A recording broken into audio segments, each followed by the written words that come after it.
சமீபத்தில் அம்பேத்கர் புத்தக வெளியீட்டு விழாவில் விஜய் பேசிய விஷயங்கள் தான் இப்போ விமர்சனத்துக்கு உள்ளாயிருக்கு.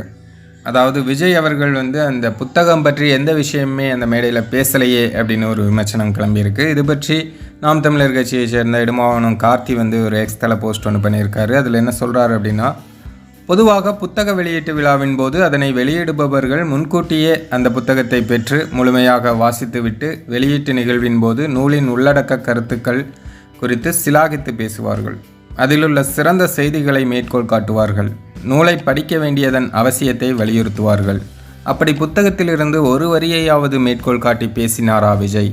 முதலில் அப்புத்தகத்தை வாசித்தாரா விஜய் அப்படின்னு ஒரு கேள்வி ஒன்று கேட்டிருக்காரு.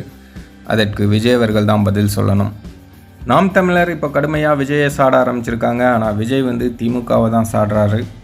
ஏன்னா அவங்களோட குறிக்கோள் 2026 ஆட்சிக்கு வரணும் அப்படிங்கிறது தான்.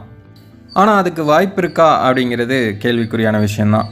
இது பற்றி உங்களுடைய கருத்தை கமெண்ட்டில் சொல்லுங்கள். கூடவே அரசியல் பற்றிய செய்திகளுக்கு நம்ம சேனலை சப்ஸ்கிரைப் பண்ணி வச்சுக்கோங்க.